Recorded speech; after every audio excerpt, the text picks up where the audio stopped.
Dear Daily News Report viewers, after watching this video, you can reach the video we shared previously by clicking on the top right button. We recommend watching, subscribing and sharing. Thanks in advance. For a long time, people have been trying to explain that the United States economy is turning to a new golden age. They insist that the United States is stronger and more respected than ever, and we will see unprecedented prosperity in this country. However, despite the extremely wild spending by the United States government and the extremely irresponsible intervention of the Federal Reserve, the United States economy has not even had a good year in these ages. As I have pointed out many times, it has not been a year when US GDP has grown at least 3% since the middle of the Bush administration, and this is a very large low growth length in all of United States history. Many believe that brighter days can still continue, but all the economic figures we have received in recent months make it clear that a new economic slowdown has begun. I shared 10 of these numbers in the previous video, and today I will share the brand new ones with you. Can anyone explain how to motivate unemployed workers to return to work? Many of them actually making more money on their couch while watching Netflix. Over the past few months, 36.5 million Americans have made new claims for unemployment benefits, and Congress understandably wanted to do something to address this unprecedented increase in unemployment. However, by giving all these unemployed workers a $600 recurring bonus on current unemployment benefits, Congress actually created a very strong incentive for Americans to remain unemployed and remain unemployed as long as bonuses last. According to a group of leading economists at the University of Chicago, 68% of those currently unemployed now bring more money than they actually work. A new analysis by Peter Ganong, Pascal Noll and Joseph Valvera, economists at the University of Chicago, uses government data from 2019 to estimate 68% of unemployed workers who can receive benefits are eligible for payments that are greater than their lost earnings. They also found that the estimated median replacement rate, the share of a worker's original weekly salary that is being replaced by unemployment benefits, is 134%, or more than 1/3 above their original wage. Of course, you don't need to bring 100% of your old income home to be an incentive to be unemployed. For example, if you had a job you really hate, you will have the chance to stay home almost daily and earn 90% of what you still earn. So yes, people who do very high-paying jobs will be motivated to return to work, but everyone will be very tempted to get on the broad train for a long time. And the less you actually do while working, the more intense this temptation. Just think about what restaurant and hotel staff should think right now. According to CNBC, the average unemployed worker in that industry is now entitled to 182% of their previous wages.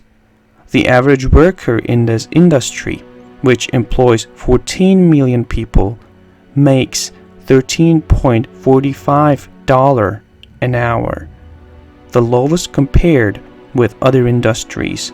These workers would benefit most under the unemployment system when compared to others collecting 182% of their previous wages, according to a CNBC analysis of Bureau of Labor Statistics and Labor Department data. Do you think these workers will be willing to return to their old jobs? I do not think so. Of course, the truth is that most of his work will never return. According to The Atlantic, hundreds of thousands of companies collapsed during this economic crisis. Small business activity has plunged nationwide by nearly 50%. Hundreds of thousands of companies have already failed. Big retailers such as J.Crew and Neiman Marcus have filed for bankruptcy, while others, including Macy's, are teetering. By some measures, scarcely 1/3 of Americans say they are working. Next month's job report will likely show that, for the first time since World War II, a majority of Americans aren't officially employed. Therefore, the cold and harsh reality of the issue is that there will not be enough work for everyone in the United States for the foreseeable future, and going forward, many more jobs will fail.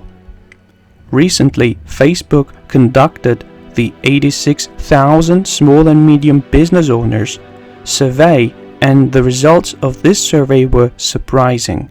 About 1/3 of small businesses forced to close due to the coronavirus pandemic say they won't be able to reopen due to an inability to pay bills or rent, a Facebook survey has found.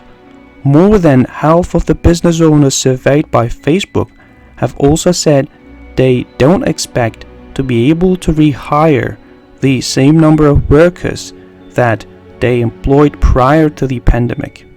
More specifically, the survey found that only 45% of all small and medium business owners plan to hire the same number of employees they had before. This means that millions of jobs are doing well. And of course, the environment of fear created by COVID-19 will paralyze new hires for a long time. If you're an existing small business and are worried that you will not be able to hire employees that you already own, this will become extremely hesitant to add someone new.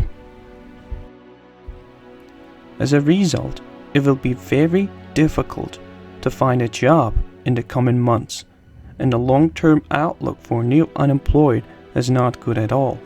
For now, the new unemployed workers are being looked after by the federal government, but the $600 bonus will end in July. If we come to July and these benefits are not extended, we could have a gigantic national temper tantrum. Of course, there are many people who are quite enthusiastic to increase these benefits in Congress, but this will also mean not landing billions of dollars and spending more billions of dollars. And what happens when a bigger crisis than COVID-19 occurs?